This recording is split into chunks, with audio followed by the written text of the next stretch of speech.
Muy buenos días. Esto es En Conexión y lo estás viendo por TVV Network y lo estás escuchando por Éxitos 107.1 FM en Miami. Recuerda descargar la aplicación TVV en tu plataforma favorita. Ya lo sabes, comillas, TVV, comillas, y tendrás acceso gratuito a todo el contenido de TVV Network. Nuestro programa especial de hoy lo hemos dedicado a las entrevistas con escritores y autores que realizamos a lo largo de 2025. La lectura es una de mis pasiones personales y descubrir el mundo de quienes tienen ingenio, talento y voluntad para llenar la página en blanco, llenarla de escenarios, personajes, situaciones, desenlaces de todo tipo es sin duda un ejercicio, por decirlo menos, delicioso. Comenzamos. A comienzos de los años 80, Carol Prunuber pasó por la alfombra roja del Festival de Cannes, pero ella nunca ha actuado y el extraño privilegio obedeció a un error. Este error, sin embargo, le abrió una puerta inesperada y fascinante, la del Kurdistán. Primero conoció al cineasta turco de origen kurdo, Yilmaz Güney, quien ese año ganó la Palma de Oro con Yol, compartida con Misin, de Costa Gabras, y luego conoció e hizo amistad con Abdul Rahman Ghassemlou, el líder de la guerrilla kurda enfrentado al Ayatollah Khomeini de Irán. Su primer libro sobre el mundo kurdo fue precisamente la biografía de Rahman, y ahora este segundo, que en un tono más personal, completa y amplía el anterior. De Venezuela al Kurdistán, Crónicas de un Destino, editado por Cálatos. Sobre todo este libro y el fascinante universo de esta experiencia que relata, tuve una muy interesante conversación con Carol. Aquí la tienes. Voy a leer algo. Imagínese usted una reunión muy exquisita, digamos diplomática, en París. Entonces está un caballero que se le acerca a una joven y bella dama y le dice: dicen que existe un cielo lleno de huríes, con vino limpio, miel y azúcar. Llena mi copa y ponla en la mano, que un placer a tu lado vale 1000 en las nubes. La chica se sonroja y el hombre le dice: disculpe, no soy yo quien la tutea, sino el poeta Khayyam. Y continúa: puedes hacer de mí lo que te plazca, pero no me retires la alegría de tu rostro. Este es el comienzo, evidentemente, de una aventura romántica. Fue el comienzo de una aventura, yo no voy a decir si romántica, pero una aventura guerrillera, política de envergadura. El hombre que cortejaba era Abdul Rahman Ghassemlou, el líder de la resistencia kurda contra el régimen de los ayatolás en Irán. Esto ocurrió a mediados de los años 80 en París. Ella, entonces, la joven periodista y escritora venezolana Carol Prunuber. Y esto lo he leído de este libro, De Venezuela al Kurdistán, Crónicas de un Destino. Carol, muy buenos días. Muchísimas gracias por atendernos en la mañana de hoy. Muy buenos días, César Miguel. Gracias por la invitación. Realmente es un placer estar aquí con usted. La primera pregunta: ¿cómo terminó la aventura? Bueno, la aventura terminó con la asesinato de Abdul Rahman Ghassemlou, trágicamente. Pero mi ida al Kurdistán fue fascinante. Cuando yo voy al mapa, yo encuentro Turquistán, encuentro Pakistán, encuentro Afganistán, encuentro Kazajistán, pero no encuentro Kurdistán. ¿Por qué? Bueno, el Kurdistán es la tierra de los kurdos. Y el Kurdistán es un territorio que fue fragmentado después de la Primera Guerra Mundial y el del mano. A partir de ese momento, su territorio fue repartido entre la nueva República Turca, la creación de los nuevos estados de Irak y de Siria, e Irán, que ya estaba como un estado único. ¿Pero por qué no aparece? Porque ninguno de los países o en los cuales está el territorio kurdo aceptan realmente ni siquiera la autonomía. No estamos hablando de la independencia ya en el siglo XX, sino la autonomía. Es decir, lo que tienen los catalanes en España es lo que han querido los kurdos: poder hablar su idioma, poder seguir sus tradiciones, usar sus vestimentas y gerenciar sus asuntos locales. Pero ni los poderes, como digo nuevamente, de los países que los rodean, ni los poderes internacionales han aceptado esto. ¿Qué te llevó a ti al Kurdistán? ¿Qué ocurrió una vez que conoces a Abdul Rahman Hassemloo? Bueno, mi primer encuentro con los kurdos sucedió en Cannes cuando conocí al cineasta turco de origen kurdo, Yilmaz Güney, que ganó la Palma de Oro en Cannes ese año. Y gracias a Yilmaz... Él ganó la Palma de Oro, y quien caminó por la alfombra roja fuiste tú con tu amiga Edith. Esa anécdota es maravillosa, ¿no? Porque fue un error. Todas esas circunstancias insólitas que yo les llamo destino, porque no se fue montando como un rompecabezas.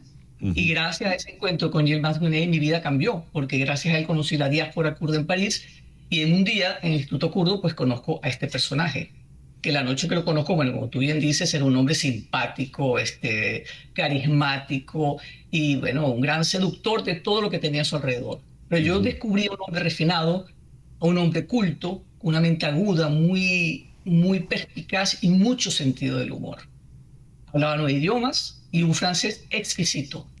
Pero además de eso, con él fui descubriendo realmente el talante de Estado que tenía este hombre, que era un hombre con una personalidad que se zambullía en el pensamiento, era un gran diplomático y con mucha valentía. Y se enfrentó a un régimen sanguinario como fue el del Ayatollah Khomeini. Pero sin embargo, a pesar de todo, fue un hombre tolerante y abierto al diálogo. A ver, en la experiencia una vez que estás allí, eres una mujer muy joven que viene de Caracas, eres la hija de María Luisa Sandoval, Dios, la actriz que todos, de la cual estaba enamorada la mitad del país. ¿Y cómo terminas en esas selvas, en esas montañas kurdas? Bueno, en ese encuentro Hassemloo me invitó a ir al Kurdistán. Y entonces él venía a menudo a París, acababa de fallecer Yilmaz Güney, y yo era muy amiga de la viuda de Yilmaz, y entonces nos reuníamos mucho en su casa y también con el director del Instituto Kurdo. Entonces, en esos encuentros, pues cada vez me invitaba a venir al Kurdistán. Y finalmente, nuevamente, por una serie de circunstancias insólitas, pude ir al Kurdistán con un equipo de televisión de la agencia Gama TV. Fuimos a hacer un documental. Entramos por Bagdad y nos fuimos a las montañas del Kurdistán iraquí, porque en ese momento el cuartel general estaba del lado iraquí de la frontera. Y crucé con los peshmergas, que son los guerrilleros, y esa palabra significa aquel que camina delante de la muerte. Cruzamos las montañas del Zagros después de 14 horas y llegamos al Kurdistán iraní, donde estuvimos 10 días con la guerrilla de pueblo en pueblo. Así fue como se dio. Este es el segundo libro que escribes al respecto, luego de la historia, la biografía de Hassemloo. Ahora, estos hechos son de hace 40 años. ¿Por qué tanto tiempo? Bueno, porque yo durante 40 años me dediqué a escribir la vida de él. Él en un momento dado, yo le mostré un artículo después de la muerte de Yilmaz Güney, que había publicado en el Papel Literario Nacional, y cuando lo terminé él me dijo: Carlos, cuando yo muera, o si muero, quisiera que escribieras la historia de mi vida y de mi pueblo. Y bueno, hasta que él no lo mataron, eso quedó ahí guardado en la memoria. Y una vez que él muere, yo decido que bueno, era hora de empezar a investigar su vida y a escribir esa historia que estaba pendiente, porque los kurdos pertenecen a una tradición oral. Eso ha ido cambiando. Pero si las historias no se escriben, se pierden. Y la historia de este hombre necesitaba ser contada porque él tenía en sus manos la vida de millones de personas, la esperanza. Era el líder indiscutible de los kurdos de Irán. Entonces, bueno, así fue como comenzó. Entonces, bueno, fueron muchos años. Fueron estas 2 versiones, hasta la última que se publicó en Nueva York y después la traducción al francés. Y ahí fue cuando me dije, bueno, yo ahora tengo que contar mi historia personal, cómo yo los conocí y cuál fue mi interacción con ellas y cómo llegué a ellos, porque comienza con esa aventura en Cannes de la cual tú estás hablando, que es insólita, hasta, la trágica... Me llama mucho la atención que comparas el asesinato con el asesinato de Julio César, porque le advirtieron de los idus de marzo y él estaba más que advertido en aquella reunión en Viena. ¿Qué es de los kurdos y el Kurdistán a la fecha de hoy? Bueno, a la fecha de hoy la situación ha cambiado mucho, porque en Irak, después de la invasión de Estados Unidos y la caída de Saddam Hussein, los kurdos tienen un gobierno regional autónomo. Entonces, bueno, hay una zona con muchas complicaciones digamos, con el gobierno central de Bagdad. Pero el caso de Irán sigue siendo la represión muy fuerte. En Turquía ahora hay unas negociaciones con el PKK, lo que puede significar el fin del enfrentamiento armado en el Kurdistán y la posibilidad de que los kurdos puedan participar en la política, que es lo que quieren, participar en política y formar parte, digamos, de lo que es un proceso interno. Y en Siria ahora, bueno, con la caída de Bashar al-Assad y las negociaciones también en las cuales los kurdos puedan formar parte del gobierno, significa una apertura. Si esto sucede, esto realmente puede cambiar, digamos, el ambiente, la situación política de toda esa zona, porque el problema de Kurdistán, que surgió después de la división de su tierra, es la causa de muchos de los conflictos de los cuales existen hoy día. Entonces estamos ante la antesala de algo importante. Carol, se va a bautizar el libro pronto, ¿verdad? Aquí en Miami. Mañana lo presentamos en la Universidad Urbe, Doral, a las 6:30.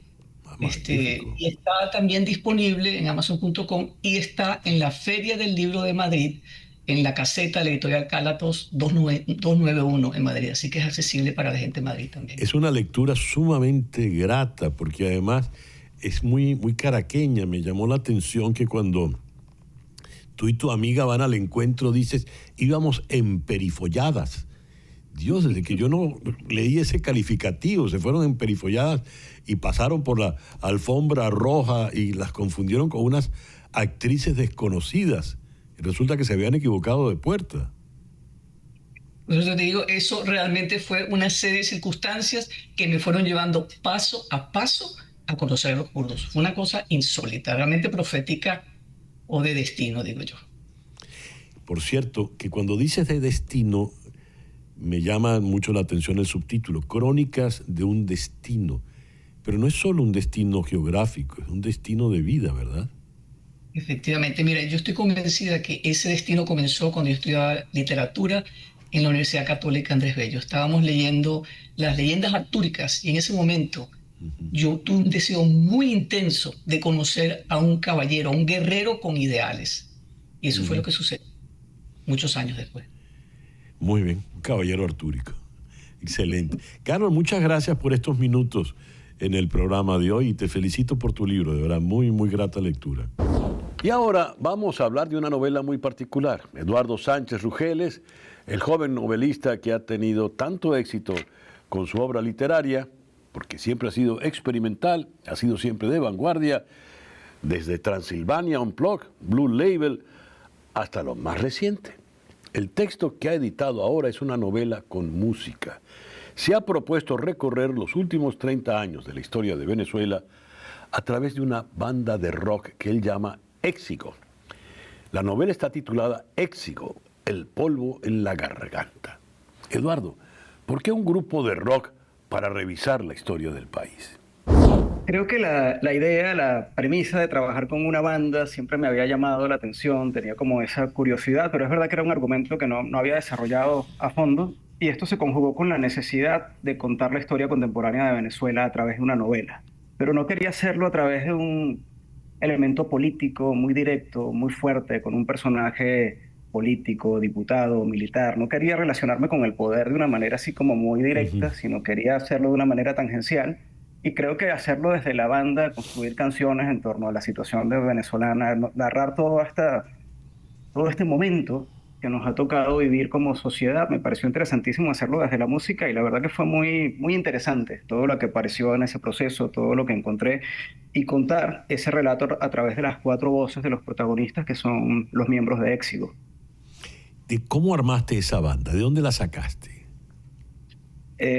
Hubo mucho de azar, hubo mucho de intuición, hubo mucho de espontaneidad. Ya yo tenía los personajes. En principio esto era solo una novela. Tú que le has hecho seguimiento a mi trabajo, que lo hemos comentado, yo simplemente quería escribir una novela, pero fue leyendo biografías musicales donde empiezo a darme cuenta de que la mayoría de las biografías musicales, por no decir todas, tienen fotos, citan canciones que puedo escuchar en Spotify, citan entrevistas que puedo ver en YouTube. Y al darme cuenta de que esa experiencia de lectura era como plural, múltiple, rara, empecé a incorporar elementos y a preguntarme qué pasa si le pongo fotos al libro, qué pasa si le pongo música. Y es allí cuando me di cuenta que necesitaba un equipo de trabajo y por supuesto empezó a reclutar músicos, un músico maravilloso que me acompañó en este proyecto que es Nelson Castro, músico venezolano radicado en París, que es con quien hice las canciones, quien aporta la parte musical, él hace algunos de los temas, nosotros los hacemos a cuatro manos. Luego empiezo a reclutar el elenco para poder fotografiarlo y convertir mi novela en una biografía musical. Entonces tuve un equipo de personas venezolanos, todos que hicieron un trabajo acá de equipo espléndido. Graciela Mazzone, Maya Quintana, Adriana Adolfo Ruiz, Luis Fernando Campos, Estefanía Pomares en la fotografía. O sea, es una novela como hecha en equipo y para mí ha sido una experiencia inédita y maravillosa. Muy satisfecho con el Eduardo, resultado. tú hablas y no pareciera que estás hablando de una novela, sino de una película. El escritor, el novelista, suele trabajar en solitario y su único problema es él. Antes era él y la página en blanco, ahora es él y la pantalla de la computadora. Pero él trabaja en solitario. El guionista pues tiene que bregar con un productor, con un director, con un elenco, con un músico. ¿Tú escribiste una novela o una película, Eduardo? Esencialmente una novela. Éxigo es, en sentido estricto, una novela ampliada, extendida, que no dudo que se alimentó mucho de mi experiencia como guionista. Yo tuve una producción literaria ininterrumpida desde 2010 hasta 2014, cuando publico mi última novela en Venezuela, que es Julián, y allí hago una pausa para entrar al mercado audiovisual con los guiones de Dirección Opuesta, Jezabel, Las Consecuencias. Comienzo a trabajar en cine. Y es esa experiencia de trabajar en cine la que me muestra el potencial y la riqueza del trabajo en equipo, que justamente como tú describes, pasa por una comunicación con un crew, con un elenco, con un productor. Y no dudo que eso haya tenido una influencia, no fue algo consciente, no fue algo deliberado de que lo voy a hacer de esta manera, pero a la hora de plantearme Éxigo, la novela, que te repito, es una novela, que me di cuenta que necesitaba unos soportes, apoyos, elementos que la enriquecieran. Creo que este hecho de haber trabajado en cine me permitió darle esa forma coral que buscaba. Cuando me enviaste la novela me dijiste es mi obra más ambiciosa. Y tengo una pregunta, porque la ambición puede ser medida desde varias perspectivas. ¿Es la más ambiciosa como texto literario o es la más ambiciosa por todo esto que estás contando? Porque es prácticamente estás invitando al lector a que vea una película. Yo creo que las dos vías son legítimas, entran dentro de esa ambición. La literaria primero, sin duda, porque yo cuando la comencé a construir, antes de incorporar fotografías, músicas y demás elementos, sí la pensé como una épica. Yo sentía que nuestra historia contemporánea en nuestro país, Venezuela, a lo que quería darle como aporte literario era contar la épica de la supervivencia y la persistencia y la resistencia de lo que han sido todos estos años. Y sentía que tenía que tener ese aliento. Entonces la pensé como trilogía. Ahí está el primer punto de la ambición, que era muy amplia, muy extensa. Luego esa trilogía se me convirtió en tetralogía cuando empiezo a escaletar, a maquetar, veo que no me caben 3 libros. Y en ese momento la ambición, para ser concreto con tu pregunta, se queda en lo literario, en la palabra, en el relato, en el argumento de la obra. Y luego esa ambición se complementa con estos asuntos que empiezo a explorar y con la fortuna de que todas las personas que llegan aportan valor, energía, fuerza. O sea, todas las personas que se han acercado a este proyecto, desde la editorial Cálatos con David Malabé y Artemis Nader, el elenco, Graciela, Maya, Lucho, Andrés, la fotografía, Estefanía, la música con Nelson, todo ha sido algo que esa misión se ha descontrolado. Ahora, ¿por qué arena, el polvo en la garganta? A mí fíjate que iba a decir arena, porque eso es letra de tango, no de rock. Bueno, hay aquí una motivación que tiene que ver con el viaje, con el argumento. Estos chicos montan esta banda, no casualmente en 1998, es cuando se consolida Éxito, y ellos quieren participar en el Festival Nuevas Bandas en Venezuela, pero no les va muy bien y escuchan que en Chile, en Santiago de Chile, se está organizando por MTV, está organizando un homenaje a la banda Los Prisioneros. Entonces ellos hacen un viaje en 2 carros, ellos se van los 4 en 2 carros, desde Caracas hasta Santiago, cantando en garitos de Colombia, Ecuador, Perú y norte de Chile, escuelas, bodas, bares, tienen todo. Es el Hamburgo de los Beatles, pero adaptado a Éxito. Y parte, en algunos momentos, cuando ese carro va rodando, llevan los cristales abajo por la avenida Panamericana y hay mucho polvo y se les llena la garganta de polvo. Y tienen esa sensación de que el polvo lo tienen en la vista, en la garganta. Y ¿Cómo se debe leer esta novela? ¿Cómo puedo oír la música? debe oírse en paralelo viendo las fotos además. El libro te lleva. El libro, te repito, es una biografía musical como cualquier otra biografía musical, como la de Peter Guralnick sobre Elvis Presley, como las de Philip Jordan de John Lennon o Mick Jagger. El libro te va orientando, te vas encontrando las fotografías como te las encuentras en cualquier biografía. Perfecto. Tú has dicho Mick literaria. Jagger. Y la música. Tú has dicho Mick Jagger, Elvis Presley, pero ¿dónde está Éxigo?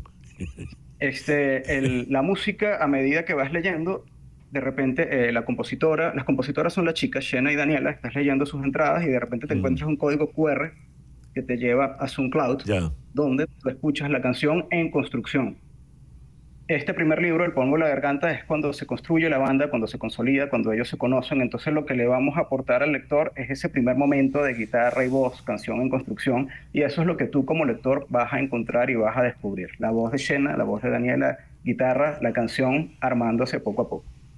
Bueno, entonces, el final de la lectura de la tetralogía esta va a ser ver el gran concierto de Éxigo, ¿no? Totalmente, sí. Esa es la hoja de ruta. Hay como varias etapas. Ahora estamos trabajando en la posibilidad de hacer el disco. Son 4 libros: El polvo en la garganta, Camino de la perdición, Esclavos del juego y La soledad esculpida en piedra. Todo está maquetado. Pasa que, bueno, a ver cómo nos va.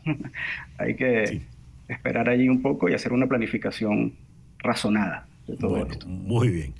Te felicito de verdad, Eduardo, por haber logrado un nuevo escalón, cada vez más arriba. Muchas gracias. Te felicito.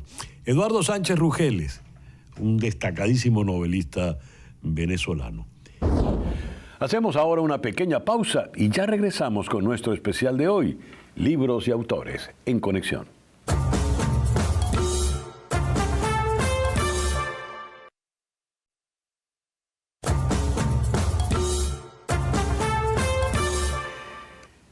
Regresamos con nuestro especial de Libros y Autores. Juan Carlos Méndez Guedes, uno de nuestros principales narradores, nos presenta la historia de un venezolano en Madrid, un tertuliano que se gana la vida opinando de cualquier cosa, discutiendo y peleando en programas de televisión a los que le invitan por el simple placer de verlo polemizar. Conocemos al personaje cuando ya su oficio de peleón se ha venido a menos y ha pasado de moda. Entonces, ganado por la nostalgia, recuerda su infancia. Abandonado por su madre, cuando su tía Marga comandaba la hechura de las decembrinas hallacas. Es una novela lograda. Les invito a disfrutar la conversación que sostuve con Méndez Guedes sobre su novela Cuando vuelva diciembre. Juan Carlos, algo que me llama la atención. Te vales de la hallaca, ese plato que Rómulo Betancourt calificó de multisápido, él hablaba de las multisápidas hallacas, para hacerte de allí y hablar y referir la nostalgia de un venezolano solitario en España. Arranca desde las Girajaras en el estado Lara y todo se va marcando por sus recuerdos de cómo su tía hacía las hallacas. ¿Qué tanto de autobiográfico hay en esta novela, Juan Carlos? Bueno, mira, a ver, las hallacas están viajando con toda la diáspora venezolana y desde luego, donde quiera que se están moviendo, digamos que diciembre sigue siendo este momento de encuentro, sigue siendo ese momento culinario que nos vincula. Entonces yo creo que en realidad es una autobiografía colectiva, porque si tú miras las redes justamente en esas fechas finales de año, pues verás cómo comienzan a proliferar las hallacas. Yo digamos que en mi caso en concreto, y eso es un termómetro de lo que ha sido la diáspora, debo comentarte que las primeras que hice aquí en España, tuvimos que viajar hasta Portugal a buscar los ingredientes, ¿no? Porque no se conseguían muchas cosas aquí. En aquel momento vivía en Salamanca. Algo que en este momento es absolutamente innecesario porque con cruzar la calle los tienes. Entonces allí también tienes un reflejo de lo que ha sido nuestra historia reciente como país. Y yo creo que todo venezolano tiene una biografía vinculada a las hallacas, incluso si no le gustan, incluso si no las come, incluso si no se preparaban en casa, pues tiene algo que contar. Tiene que contar por qué no se preparaban en su casa. Y me parecía que era un tema más allá de lo biográfico, que era un tema que nos unía como comunidad y que daba mucho juego, y era una novela que yo no he leído hasta ahora. Sumito Esteves, el gran chef venezolano, hablaba de un mismo hilo, el pabilo ese de la hallaca, un mismo hilo que va amarrando no solo las hallacas, sino toda esa diáspora que está dispersa por el mundo. Pero en la novela, este niño va creciendo y hay una relación que él va marcando con su tía porque lo abandonó su madre. Y el proceso va llevándonos a un deterioro creciente.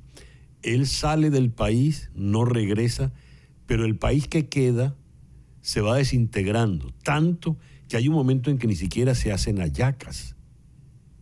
¿Cómo se ve ese deterioro venezolano desde afuera? Bueno, eso, sobre todo la gente que pasa temporadas sin ir, lo nota de una manera muy radical, ¿no? Lo que son la presencia de nuestras ciudades, la variedad de productos que se pueden conseguir en los mercados, ¿no? Digamos que hemos vivido un dolorosísimo proceso de igualación hacia la miseria. No estoy diciendo nada que no se haya dicho, ¿no? Y en efecto, pues hubo años que había problemas muy concretos para conseguir la harina pan en Venezuela.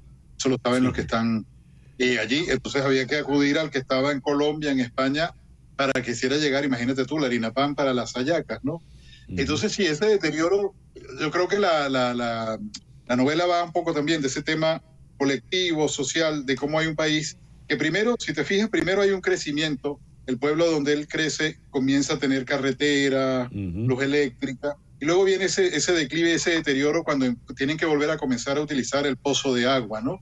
Sí. Sin embargo, las hallacas están allí como una resistencia de lo que es esa familia, como una resistencia de lo que es el estar juntos, como una resistencia de lo que es la belleza. Entonces, ahí está un poco ese tema que yo creo que, sobre todo en el final, que no contaremos, está expresado en el sentido de que podrán destruirnos, podrán hacernos daño, pero mientras alguien haga una hallaca y alguien la pruebe, pues hay una forma de resistencia de la belleza y de lo familiar. Y en paralelo este personaje se las arregla para poder sobrevivir y se convierte en tertuliano, es decir, en un peleador de televisión. Discute con un personaje que el padre Abeledo, que me resultó muy gracioso esa habilidad que tenía él para discutir sobre cualquier tema, no importa si él no lo conocía. Es una figura, ¿sabes? Que es una figura, a mí me sigue resultando muy curiosa, que es común en los medios de comunicación españoles. Son tertulianos, son gente que los reúnen para hablar de los temas. Los temas son infinitos, muy variados, ¿no? Puedes ir desde el tema monetario hasta las energías renovables, hasta la historia, el fútbol, el partido de fútbol del domingo, y esa gente se atreve con todo, ¿no? Y tú te das cuenta que si tienen una buena capacidad retórica, pues más o menos responden al tema. Y hubo una fase en que se volvió, digamos, muy de prensa rosa. Hubo también una cosa muy del morbo, en fin, de explorar las miserias más profundas del ser humano. Y el personaje de mi novela, pues ha logrado pasar por todos esos ciclos, ha logrado sobrevivir porque él sabe que lo dice en una parte, lo importante no es tener conocimientos, sino opiniones, ¿no? Es algo también muy típico de aquí del bar español donde tú llegas, el señor que está en la barra, él tiene opiniones sobre casi todo. Así es, así es. Te felicito de verdad y recomiendo ampliamente la lectura de Cuando vuelva diciembre, de Juan Carlos Méndez Guedes. Se encuentra por Amazon, ¿verdad, Juan Carlos?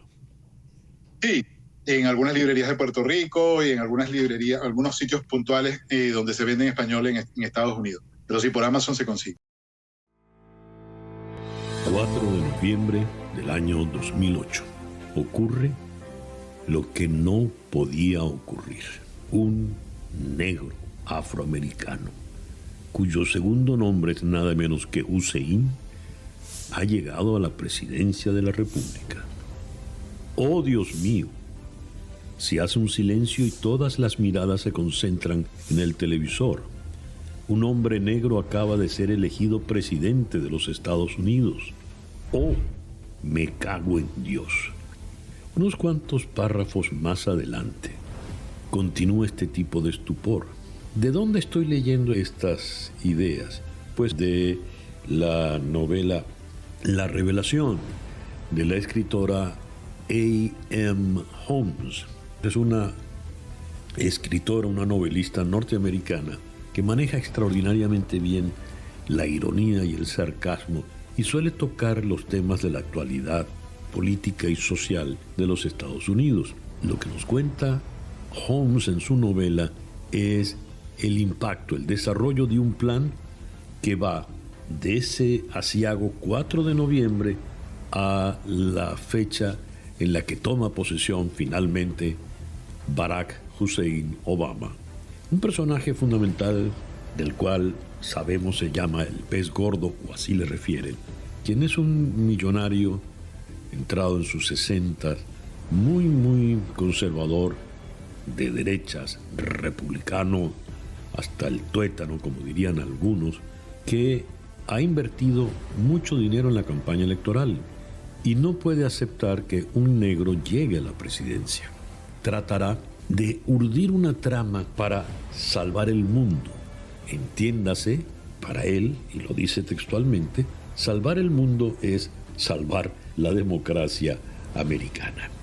En ese contexto, él va a reunirse con una serie de personajes, todos ellos millonarios, un general retirado, un hombre experto de la CIA, y aunque no conocemos muy bien de qué trata el plan, empezamos a sospechar que se trata o bien de un intento de magnicidio contra Obama, o bien de boicotearle por completo el gobierno.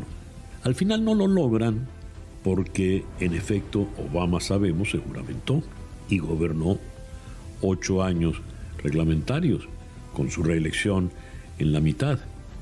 Pero dejan sembradas muchas dudas de lo que pueda ocurrir después o de lo que en efecto está ocurriendo en estos tiempos post-Donald Trump. Interesante porque hace con mucha ironía y fino humor una gran radiografía de lo que es parte de la clase dominante en los Estados Unidos, sean republicanos o sean del Partido Demócrata o sean del partido que sea. Obama es apenas un referente distante, no forma parte de los personajes de la novela, sino estos que se van de cacería, se arman, buscan todo tipo de municiones para prepararse para una batalla definitiva. La batalla, se entiende, con la que salvarán al mundo. La novela maracucha más resaltante de los últimos años fue escrita en francés. Se publicó en París y se llevó en 2024 el más importante de los premios en esa lengua, el de la novela de la Academia Francesa. Su título, El sueño del jaguar, y su autor es el joven Miguel Bonnefoy. Aunque la traducción, la verdad sea dicha, resbala unas cuantas veces jalando desde el francés ese curioso decir del castellano zuliano, resulta que Bonnefoy, nacido en París, hijo de chileno y maracucha, es el nieto nada menos que de don Antonio Borjas Romero, el eminente médico zuliano, rector de la Universidad del Zulia, quien recién nacido fue abandonado junto a una mendiga muda en una calle maravina que tiempo después llevaría su nombre. La novela de Bonnefoy cuenta esa insólita historia y la cuenta magníficamente. Me preguntaba yo en qué momento estaba siendo tú ganado por la fantasía y en qué momento fuiste riguroso con la historia real de tus abuelos, Miguel.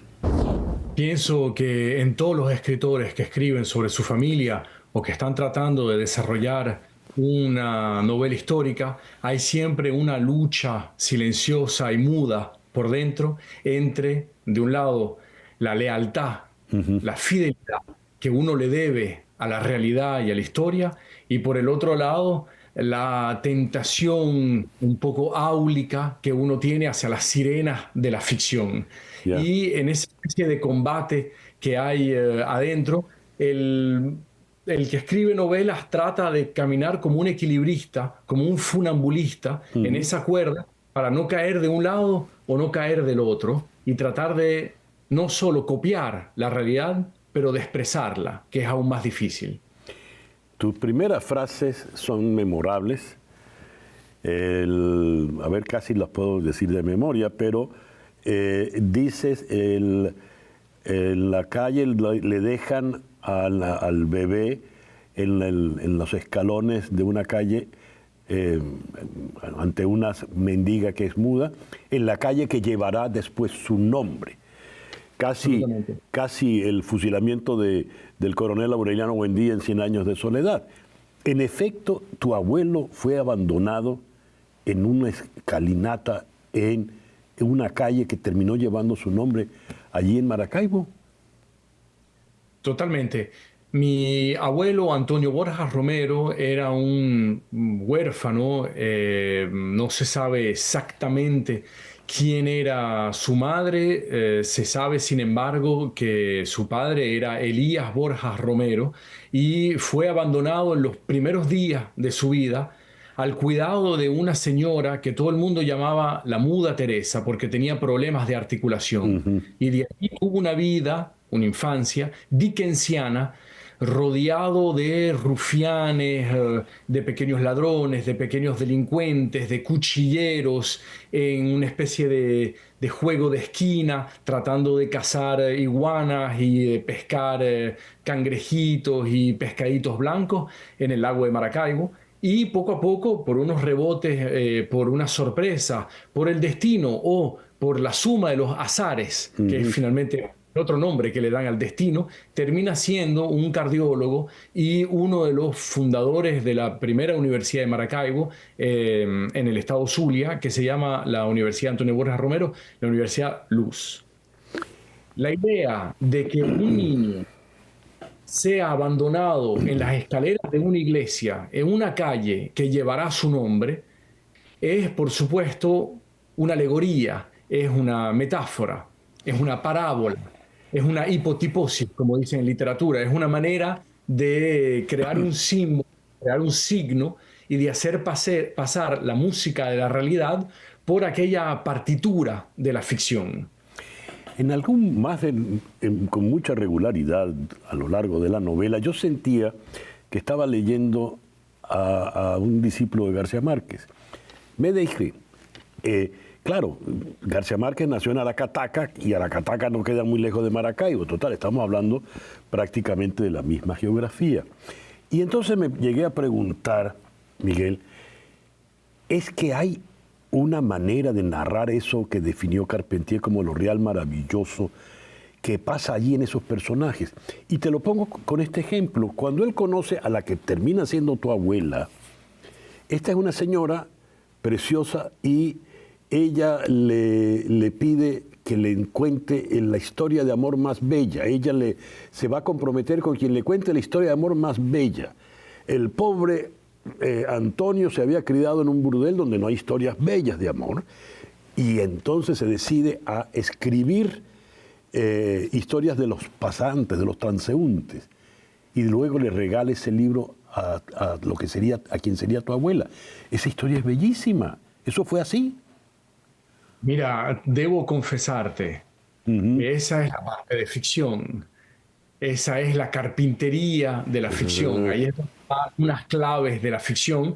Yo sabía que mi abuelo y mi abuela se habían conocido en Santa Rita, en Maracaibo. Sabía después que se habían ido juntos a Caracas para estudiar medicina y mi abuela, Ana María Rodríguez, fue la primera mujer médico ginecólogo obstetra del estado Zulia, es decir, una primera mujer médico de Venezuela, pero no sabía exactamente cómo se habían conocido. Y ahí es donde entra aquel margen, aquellas pinceladas de la ficción que obligan de alguna manera el escritor a utilizarlas para crear un cemento en los diferentes pilares de la realidad. Sabía cómo se habían conocido, sabía qué pasaba después y en el medio me faltaba aquella melaza, ¿no? Me faltaba aquella pega para poder, ¿no? Trenzar los dos elementos. Y efectivamente me vino la idea de un personaje que se instala en una estación central donde hay un hormiguero de transeúntes y de viajeros y que pone un cartel donde está escrito "Escucho historias de amor". Y entonces nota 1000 historias de amor como una especie así de escribo, ¿no? Como una especie de monje. Todas las historias que escucha las nota y después efectivamente la va a ver le pone el cuaderno lleno de historias de amor en las rodillas y le dice: no conozco la más linda historia de amor, pero te propongo que escribamos la nuestra, porque aquí hay 1000 posibilidades. Uf, Eso precioso. obviamente me vino y que me permitió efectivamente, Precioso. como una especie de tarea, agarrar las dos olas de la realidad. Ahora, todo esto con elementos reales, porque ella estudia medicina gracias a una visita de Lía Imbert de Coronil a Maracaibo. Lía Imbert, la hermana de Sofía Imbert, la primera mujer médico graduada en Venezuela, va a promover que las mujeres estudien medicina. Entonces mezclas con elementos muy reales. Ahora, hay historias absolutamente maracuchas. Es decir, la historia del pingüino que aparece en el lago de Maracaibo. Hasta Salvador Garmendia se ocupó de eso, ¿no? Absolutamente. Es una historia real. Al parecer, el pingüino llegó un 14 de febrero de 1955 a Sinamaica, en la playa de Caurimare Chico, y efectivamente, hoy en día, cuando vas a Maracaibo, al Instituto de Ciencias Naturales, lo puedes ver embalsamado. Ahí es donde te das cuenta de que la realidad a veces puede permitirse el lujo de ser inverosímil. La realidad puede permitirse la libertad de no ser creíble, de ser demente, de ser tan ramificada que es imposible creerle, cuando en verdad la ficción no se puede permitir ese tipo de libertades. Entonces, paradójicamente, frente a una realidad maracucha, o la realidad, como lo decías muy bien, que vivió probablemente Gabriel García Márquez en Aracataca y en la Colombia de aquellos años, es tan impresionante que necesitas la ficción para bridar esa realidad. Si yo te contase lo que pasó realmente en mi familia, me dirías: no, no te creo, es mentira. Al escribir el libro tenemos que bajarle un poquito los filtros, no nos van a creer. Y me parece muy linda la idea de pensar de que la realidad puede permitirse el lujo de ser inverosímil. Seguro. ¿Cómo ha recibido el público francés, europeo en general, una historia tan exuberante e insólita como esta, Miguel? Es una pregunta muy interesante. Los franceses y Francia, bueno, fueron muy generosos conmigo. Me dieron el año pasado premios que son importantes, y los libreros han hecho un trabajo de coraje, han sido muy valientes presentando mi libro y tratando de ponerlo lo más posible en las manos de los franceses. Me siento muy honrado, me siento muy humilde y con un sentimiento de gratitud frente a Francia. Yo estudié en Francia, soy especialista de literatura francesa, entonces te podrás imaginar que para un niño de la Sorbona, venezolano, que siempre estuvo fascinado por la literatura francesa, de ser aplaudido por los franceses fue muy importante. Sin embargo, yo soy venezolano y mi país es Venezuela. Entonces, a mí también era muy importante saber cómo iba a ser leída en español, cómo iba a ser recibida en Venezuela, también en Maracaibo, y tengo buena esperanza de poder ir allá y conocer a mis lectores. Algo es seguro, es que frente a todas estas olas, frente a este océano de mensajes y de aplauso, repito, me siento con una gran humildad, porque a veces tengo la impresión, como decía André Malraux, que tu éxito es un gran malentendido. Merecidísimos todos los aplausos que has llevado. Es una novela que disfruté inmensamente. Te la agradezco como lector, Miguel. Y muchas gracias por estos minutos en el programa de hoy. A ustedes. Gracias a ti. Gracias. Miguel Bonnefoy, desde Toulon, en Francia. Una gran novela, la recomiendo ampliamente. Una pequeña pausa y ya regresamos con este especial de En Conexión.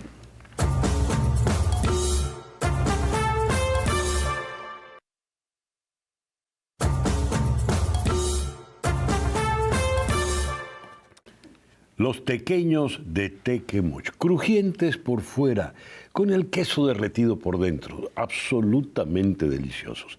Esos tequeños los puedes tener en tu casa si los pides online en tequemoch.com. Tequemoch.com envían a los 50 estados de los Estados Unidos. Tequemoch, fácil para ti, delicioso para todos. En el marco de la Feria del Libro de Miami, tuve el gusto de presentar a la cubana Rosa Marchetti, quien publicó el segundo volumen de su obra sobre Celia Cruz. El anterior, Celia Cruz en Cuba, y este, Celia Cruz en el mundo, 1962-2003. Recién he leído que comentaste en una entrevista en El País de Madrid los ataques que sufrió Celia cuando grabó Isadora, un precioso tema de Curet Alonso. Pues te cuento, César, mencioné esto porque la periodista Carla Gloria Colomé, a quien agradezco muchísimo la entrevista, me preguntó qué me había asombrado más de lo que yo había encontrado en el proceso investigativo. Y por supuesto, a mí el ocurrido, el incidente con Isadora, fue algo absolutamente paralizante para mí, porque nunca había escuchado en todo el tiempo que estuve investigando la vida de Celia y como fanática de su música también me acerqué a su repertorio. Isadora, por supuesto, como tú bien dices, es uno de sus temas icónicos, de los mejores logrados a nivel de grabación. Y un tema que Tite Curet, Catalino Curet Alonso, ese gran compositor puertorriqueño, dedicó a otra mujer que él consideró rupturista para su época, grande, que fue la gran bailarina norteamericana Isadora Duncan.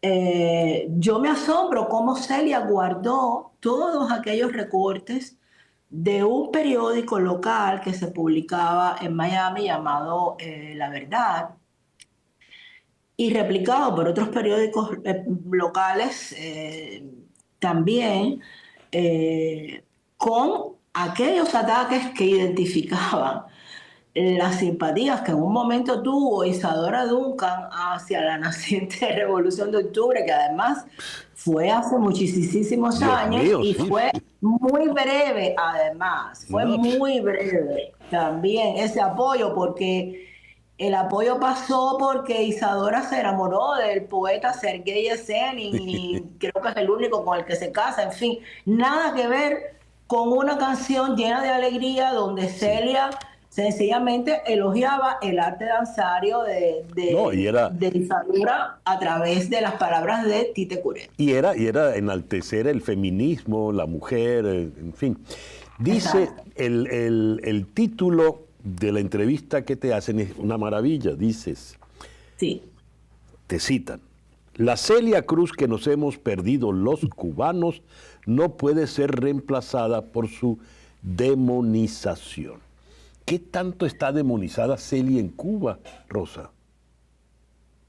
El tema es que recientemente, en ocasión del centenario que estamos celebrando de Celia, por supuesto que hubo varias iniciativas, yo casi diría que muchas, no solo a nivel popular, que es como se gesta la cultura de los pueblos, la gestan la gente, claro, sino también por iniciativas de importantes intelectuales cubanos como Carlos Díaz, el director de Teatro El Público, Premio Nacional de Teatro, Fábrica de Arte Cubano, que dirige ese gran músico que es Sergio Alfonso con toda su familia, que es una familia icónica dentro de la música cubana, los precursores del rock cubano, del rock afrocubano.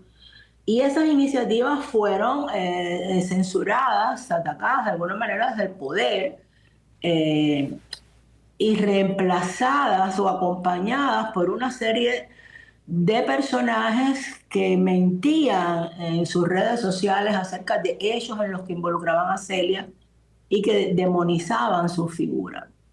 A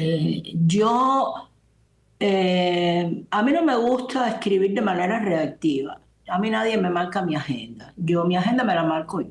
Y yo no respondí inmediatamente a esas cosas porque hay sus momentos en los que uno quiere poner su verdad. Y mi verdad, la verdad que yo encontré en mis investigaciones, en los archivos de Celia, acerca de su postura política y los hechos que la hicieron un símbolo dentro del exilio cubano, están en mis libros. Así es. Y realmente yo pienso que fue muy desafortunado aquellos hechos donde la asociaban al terrorismo y una serie de acusaciones que son absolutamente infundadas, que no se puede confundir una posición política de enfrentamiento o de desacuerdo con un gobierno, no se puede confundir con una posición de apoyo al terrorismo. Eso no es así. Entonces, por eso hablo de demonización, porque no hay recurso ya al que recurrir para que tantas generaciones de cubanos viviendo en la isla amen a una Celia Cruz que no tienen en los medios de comunicación. Qué increíble. Ahora tampoco es tan importante porque ya está internet y tú puedes escuchar la música que quieras, pero también eh, muchos años, muchas generaciones se vieron privados de conocer a Celia Sí. en su dimensión. Rosa, es absurdo porque Celia, que viene de un origen muy humilde en La Habana, hace mucho ya que trascendió no solo a la isla de Cuba, sino a la misma música cubana. Celia es un patrimonio de toda la América Latina. Celia es querida y nos pertenece a todos, de manera tal de que es un acto de mezquindad increíble lo que hacen ciertas autoridades. Y me llama la atención algo que has confesado después de el primer volumen, Celia en Cuba, y después Celia en el mundo, sumando son unas 600 páginas aproximadamente. ¿Cómo es que tú no te consideras la biógrafa de Celia Cruz, Rosa? César, yo creo que a mí me antecedieron algunas personas que contribuyeron también al conocimiento de Celia. Y a pesar de que yo de esas personas que son hombres no cubanos, nunca recibí ni un like en las redes, ni un gesto de enhorabuena o de apoyo, yo sí a ellos los menciono como ese antecedente, como esas personas que fueron las primeras que se interesaron en vida de Celia, de recoger sus testimonios y de tratar de articular desde sus propias miradas una biografía. Entonces, por eso yo no me considero la biógrafa de Celia Cruz. Yo creo que hay muchas personas que antes que yo se interesaron desde sus ópticas, desde sus propias miradas, de devolvernos eso a través de libros, de artículos.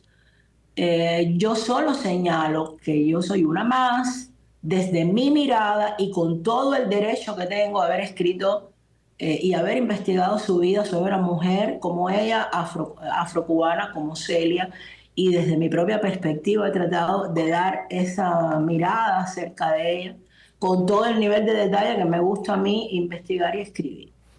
Bueno, a pesar de lo que dice la señora Rosa Marchetti, a la que respeto mucho, en lo que yo pueda decir, yo creo que la verdadera biografía de Celia Cruz la ha escrito Rosa Marchetti, la más completa y autorizada en esos 2 volúmenes, y a mí me honra inmensamente presentar el segundo volumen el próximo sábado en la Feria del Libro aquí en Miami. Rosa. Pues si usted me dice eso, yo empiezo a dar saltos de alegría ahora mismo, porque usted sabe qué tan alta estima yo lo tengo usted como autor del libro de la salsa, el primer libro que llegó a mis manos, viviendo en Cuba, como referente de algo que estaba pasando con la música cubana en Nueva York y que no nos enterábamos muy bien en Cuba de qué cosa era. Por eso me siento súper afortunada de que sea usted, César Miguel, quien me acompañe el sábado en la presentación de este libro, y ya estoy hiper feliz con esa opinión. Bueno, yo también estoy hiper feliz y muy honrado, Rosa. La vamos a pasar muy, muy bien el sábado, sí, conversando de Celia, conversando de música cubana, conversando de las cosas buenas y maravillosas de la vida. Yo que tuve el privilegio de poderla conocer y tener algún tipo de amistad con ella y con Pedro, pues era un ser humano realmente excepcional, absolutamente excepcional.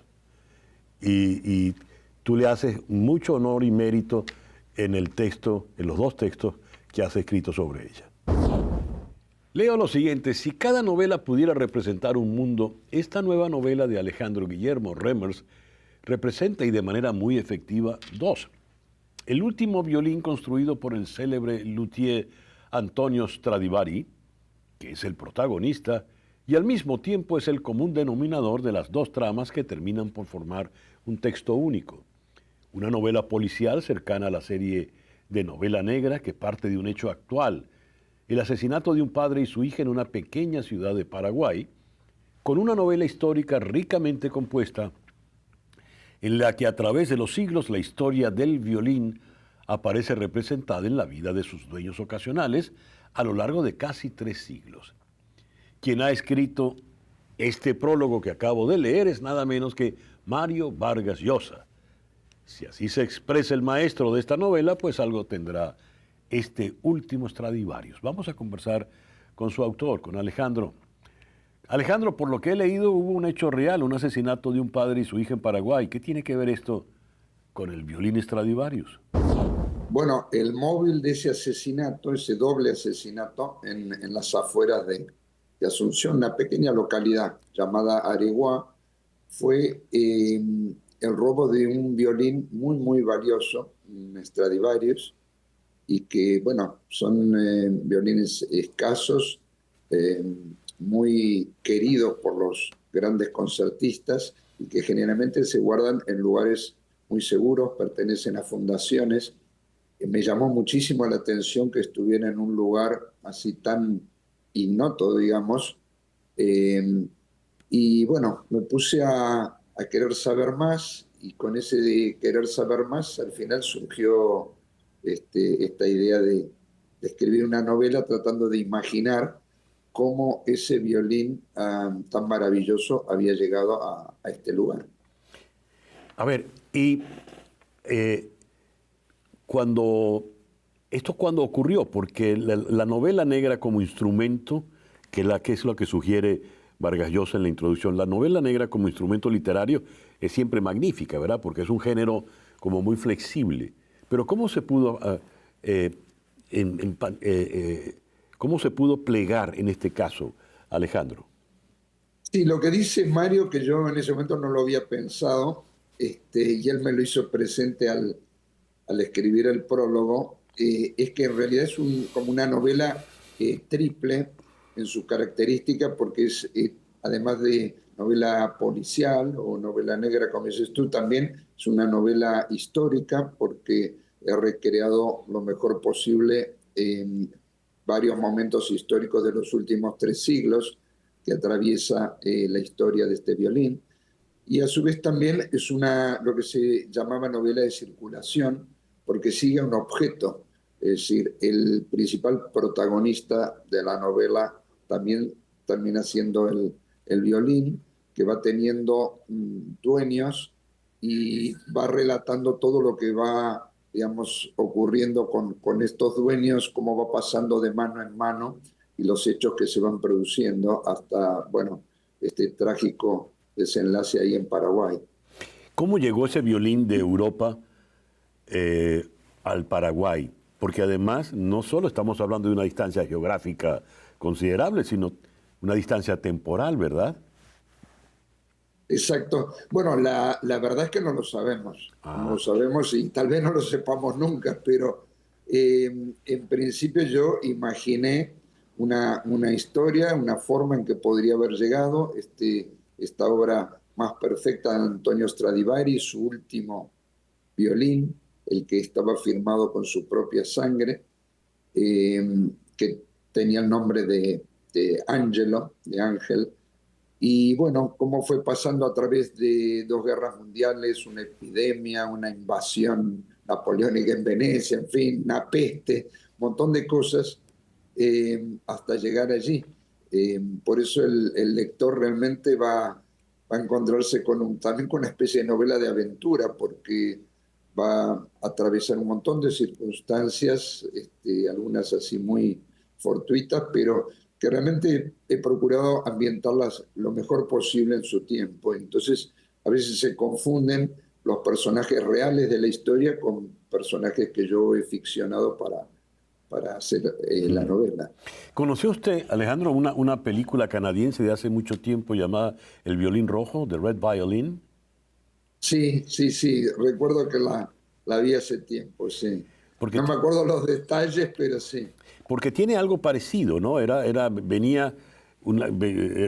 viaje, el protagonista era el violín que venía, era un violín rojo por la sangre del luthier, pero en ese caso era pura ficción, y en este caso, por lo que veo, hay elementos reales, entonces.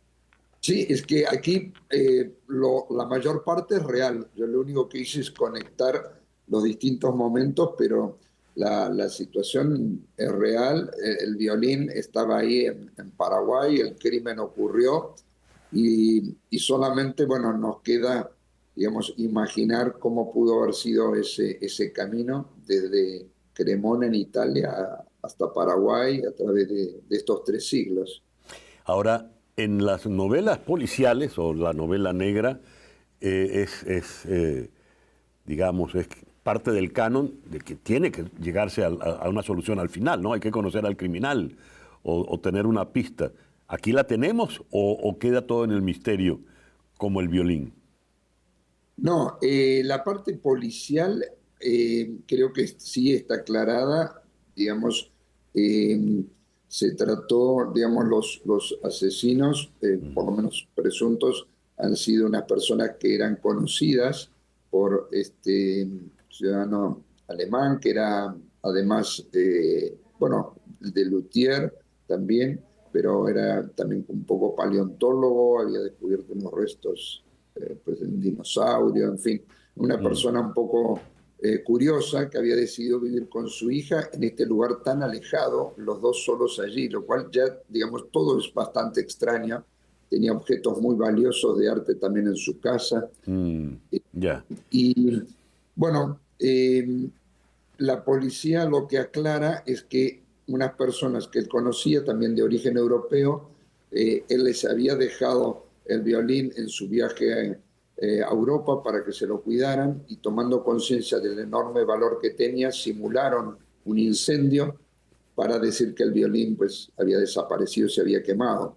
Pero después se dieron cuenta que el violín, sin su historia, sin el certificado de autenticidad que relate un poco la historia del violín, no tenía mucho valor, era muy difícil de vender, y entonces, bueno, vuelven a su casa y tratan de sacarle este certificado, y de ahí la tortura y el crimen. Bueno, a buscar ya de inmediato esta novela que ha sido editada por Planeta, ¿verdad?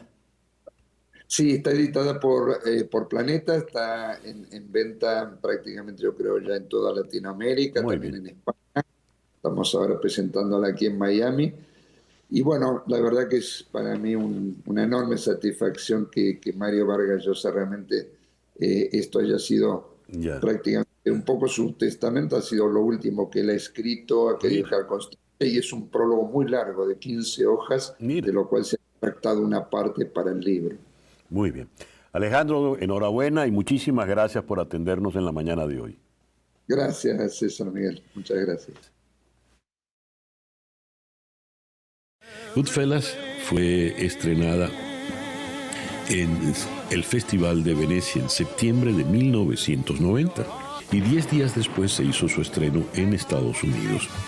Es la película que Martin Scorsese hizo a propósito del libro Wise Guys de Nicolas Pileggi. Es un libro de no ficción. Wise Guy narra la vida de Henry Hill, un individuo que se vinculó con las mafias neoyorquinas en los años 50 y que terminó luego como soplón del FBI. En la película vemos todo su ascenso en el mundo de la mafia y cómo en ese ascenso pues va siendo partícipe de todas las trapisondas, asesinatos, intercambios de drogas que ocurren. La película la escribió Scorsese con el propio Nicolas Pileggi y este guión pues mereció nominaciones a los premios Oscars. La película cuenta con extraordinarias actuaciones. Está Ray Liotta, quien es el narrador de la película, y él es el que hace el papel de Henry Hill. Luego tenemos a Robert De Niro como Jimmy Conway, quien pasa a ser realmente el personaje que él sigue, quien él trata de emular. Y a su lado, Joe Pesci como Tommy DeVito. Pesci se llevó el Oscar como actor secundario en esta película. Esta película es de las grandes películas de gángsters de todos los tiempos. Quizá es la mejor película de gángster que haya hecho Martin Scorsese, que miren que ha hecho unas cuantas. Es una película de una violencia extrema, pero narra en esa violencia, o se ocupa de contarnos en esa violencia lo que es ese mundo gangsteril. No tiene esa sobriedad de El Padrino, sobre todo el primero de Francis Ford Coppola, sino que tiene la crudeza de lo que vendría después. Recordemos que en El Padrino Vito Corleone se niega a traficar drogas, a meterse con drogas. Pues bien, las drogas son el centro de esta película. Y como decía, pues está absolutamente intacta. He hablado hoy de Goodfellas de Martin Scorsese, escrita por el propio Scorsese con Nicolas Pileggi, según el libro de este segundo, Wise Guy. Ya regresamos en Conexión.